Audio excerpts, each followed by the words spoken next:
Hi there, my name's Alan from Hi-Fi Plus, and today we're going to talk about Montblanc's MTB 03 in-ear monitors.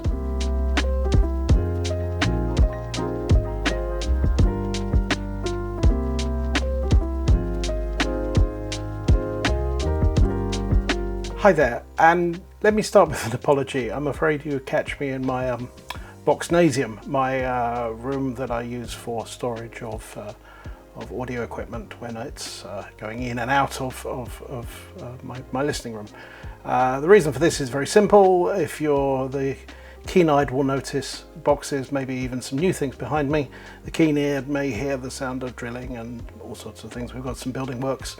People in nearby places are frantically building because it's one of the few days this year that we haven't had 2 inches of rain every day. So I do apologise, and I think what I'll end up doing is moving on to a more static display and just talking over this. But these are the Montblanc MTB 03 earphones. They come in a really nice box, and we'll talk more about that in a second.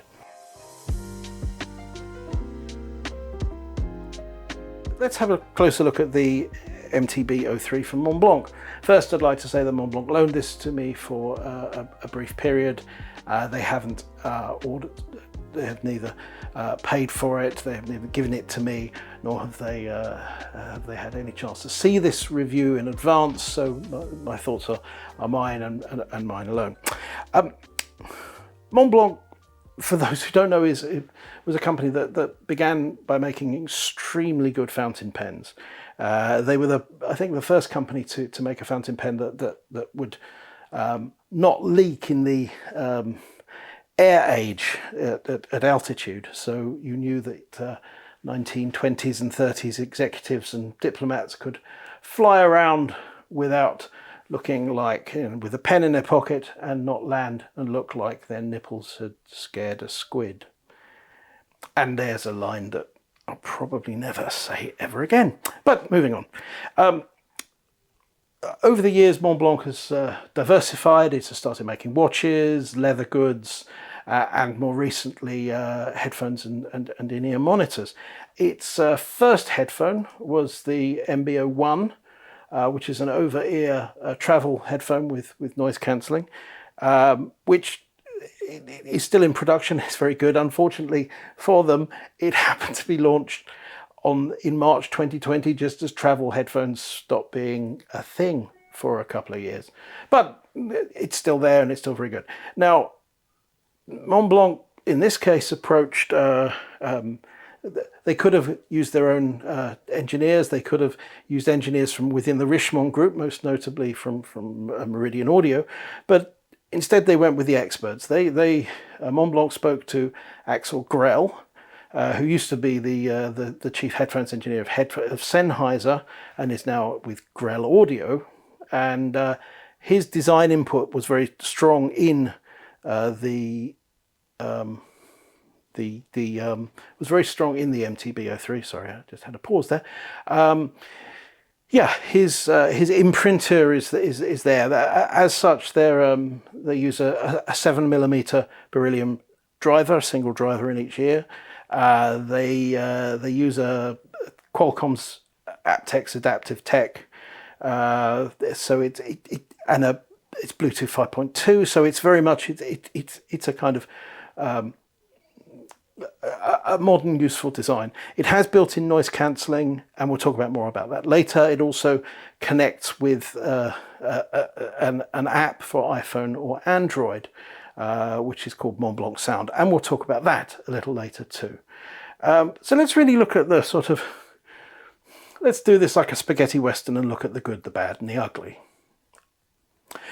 So the good about this is it's beautifully made. The finish in this is sensational. It's an aluminum case. It feels very weighty. Feels good in your hand. If you look at it, the matching earphones themselves are beautifully finished in the manner of a company that makes very nice pens. So they're sort of piano finish with the characteristic Montblanc logo throughout. In addition, the packaging is sensational. I mean, it's what you'd expect from a high-end company. It's a very high-end luxury product, nicely finished. The package is really good. It's very much it's really a kind of it's a gift in that respect. One thing I really like about this, and it's a very trivial part, is that even the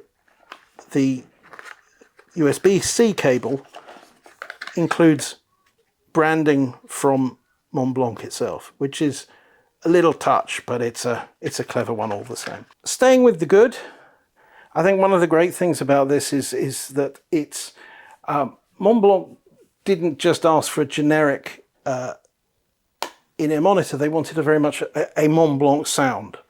Now that is a more possibly it's a more relaxed sound than the usual detailed and quite forward, bright sound that you get from many headphones and IEMs, and I think that's all to the good. It's got good bass, it's got good treble, it's just and a very, very clear mid-range. It's just not as aggressive and forward as a lot of true wireless headphone systems and even some wired headphone systems that I've heard. So it fits really nicely in that sort of luxury wheelhouse. It also is geared toward what Montblanc call their Air Bunnies, Montblanc sound, and I do apologise for the pudgy fingers. I learnt a lot from our king. That Montblanc sound, I think, is going to start a legacy. It's going to be, I mean, we already had the over-ear headphones. We've now got these, and I'm sure there's going to be more products in the personal audio space, maybe even in the audio space itself. So that's all to the good. Staying with the good as well, I really like the way the noise cancelling works. I think noise cancelling is it's intelligently designed to be not too overcomplicated. We'll talk about more about that when we look at the app, but it's there so that you have a setting for sport. So if you go to a sporting event, it'll help cut out some of the noise of applause and cheering and that sort of thing. If it has an office setting so that it'll keep this kind of background noise array, or it has a travel setting. It has a pass-through for sort of announcements on a plane, or somebody speaking to you in an office, or that sort of thing. So I like that. I like the fact it's got some good EQ settings, which are mostly presets, but you can roll your own. I think all of that is good. It is all put on the app. But yeah, generally I think that's all pretty good. So it's nicely made, it sounds good, and all the combination of EQ and noise cancellation I think works good. So there's your good. Now, staying with the Ennio Morricone theme, the bad, I don't actually think it's too bad. There are a couple of points that I kind of notice. The MTB 03 comes with a wide selection of soft ear tips from large to extra small. I found that mine, the mediums fit me perfectly. I think unless you had extremely large ears, you wouldn't have a problem with that at all. In the box, there is also a quick start guide, which is a good place to start. It's buried at the bottom of the box, so be prepared to hunt it out. You might miss it the first time. I did notice that these touch controls, which are very good, there's some distinct for the left channel, there's some for the right channel, and there are some that are paired. They can be quite sensitive. They all involve touching this bit.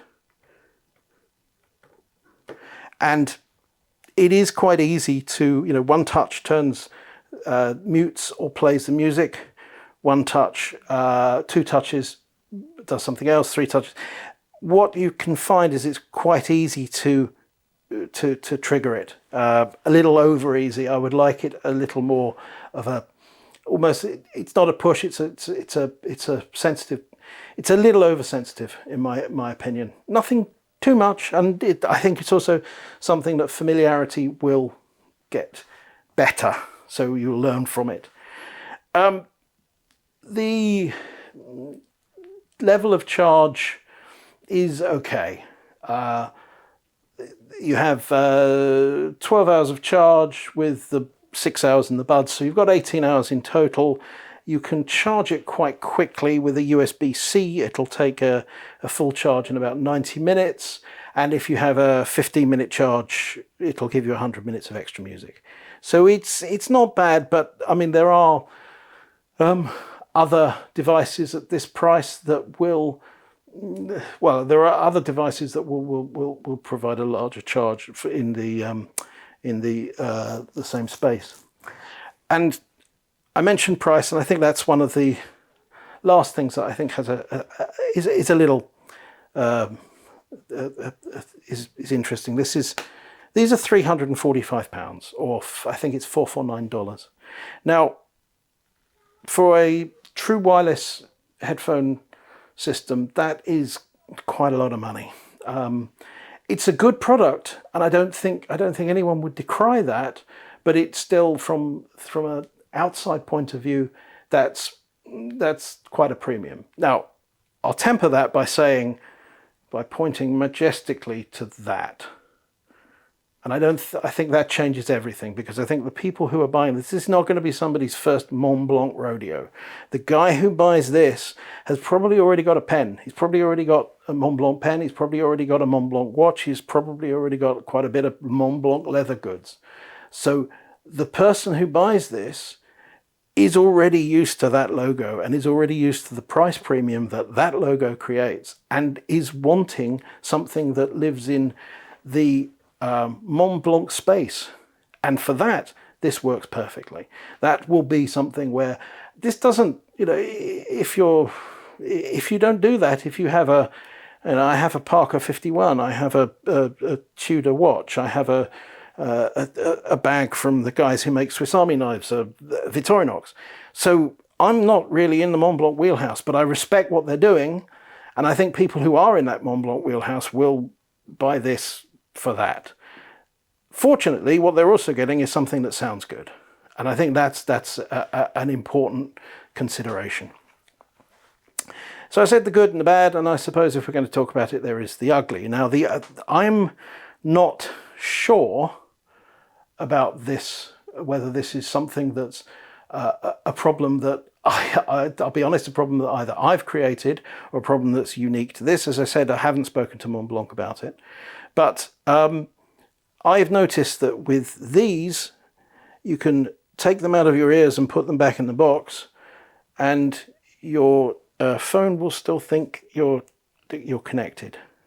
Now, they should be more sensitive to that. They should be that the moment you open it, it recognizes that there are headphones out free. The moment you take them out, the little blue light comes on and they notice that there are headphones. And when you put them back, it goes into sleep or charge mode. And most times it does, but I've had a couple of times where, I'll be honest, my phone has rung and I've gone to pick it up because I've seen it's rung, and it's sitting there making noise in the boxes. So that has been a little bit of a problem. I think it's, as I said, I think it's down more to me than to anything else. So I'm going to hold fire on that, but I did want to point it out. If it proves that this is a mistake on my part, and Montblanc want to tell me that afterward, I will gladly amend this and say, but here and now, that's a little bit of an issue. Anyway, enough about that. When we come back, let's have a look at the app. Just a brief interruption, esteemed viewers. As you may know, I'm Tom Martin, Chief Content Officer of The Absolute Sound. We have a new product. It's on the Substack platform, and we're going to do some interesting things with Substack. First of which is reader questions and answers. Each Monday, readers will submit questions. We'll pick the most interesting ones and we'll answer the questions on Friday. We'll also have early access to articles and special blogs that don't appear anywhere else. We hope you'll join us. It's only a cost of a cup of coffee per month. Just check on the screen or in the show notes below. Thanks, and now back to the show. So let's just go back and have a look at this in terms of the app. Now, as we said, the app is quite easy. It drives things. What I like about this is the the ANC standard mode is off, as you probably see.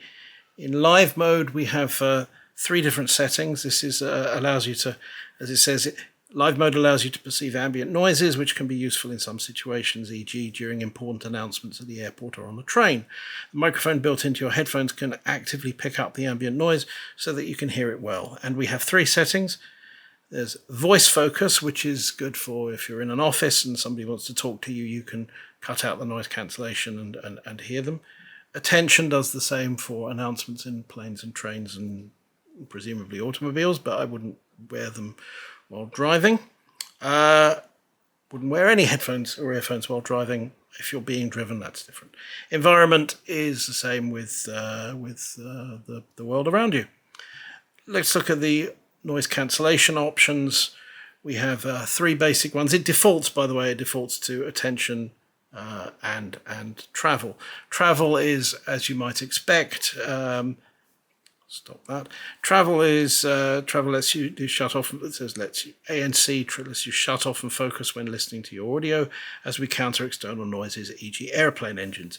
So yeah, this is designed to cut out the thrumming sound of an aircraft engine or the rattly sound of train wheels. It's a standard one. With regard to Office, it's there to try and it's a slightly milder change there to let you listen in. Well, listen to music while not quite drowning out the background of your fellow workers screaming at their chairs or whatever they're doing. And Sports is there to cut out some of the background noise that you'll get in an auditorium, cheering, etc. Or if you support most teams, the gentle sound of crying. Actually, my team's doing pretty good at the moment, so I'm going to shut up. Yeah. As I said, you can switch it off, which I think is very good. We can also go to the equalizer. And as I said, there's a lot of presets here for there's dozens: folk, country, soul, R&B, classic, singer-songwriter, musical symphony, rock alternatives. Whoa, go back. Hip-hop and rap, pop, metal, jazz, electronic, audio, podcast, and default, which is a kind of neutral. You can also create a custom with boosts and cuts along the way. To be perfectly honest, I preferred the sound of default in most cases. The others were a little bit, sometimes a little bit overt, but nothing too much. Going back to this, one thing I did notice is that if you have the voice focus on, picking up your own voice, it does give a little bit of very slight reverb to it, as it kind of accents the voice. It just seems a little bit reverberant, but it's nothing too much. Otherwise it's all pretty good. It's quite a straightforward device. It will play whichever music option you go for, be it Tidal, iTunes, Qobuz, whatever. So it's a good little app. There are a couple of things about it pairing. I think it's best if you pair everything through the app instead of trying to do it without, because I think when you do that, you could end up with 2 sets of the same buds, and I think that's been the problem that I've had. I haven't been able to quite quit one of them in a Brokeback Mountain sort of way. No, not in a Brokeback Mountain sort of way at all. I just can't quit you. Oh, forget it. Anyway, after this, we'll come back and just round everything up. I've got these in now. You can see they're actually, they fit quite well. They don't, they're a snug fit. They work really well. I really like these. I think they have a lot of potential. I think most of them will be sold to Montblanc people, and I think Montblanc are the first to admit that. I think they're getting a good set of in-ear monitors. It is expensive for a true wireless device. Yep, the battery life is good but not wonderful, and aside from my little idiosyncrasy with the pairing, I think they're good. I mean, I like this kind of balance that they have that isn't too aggressive, it isn't too shrill, it isn't too over detailed. It's just a nice thing to listen to, and you can listen to it for a long, long time.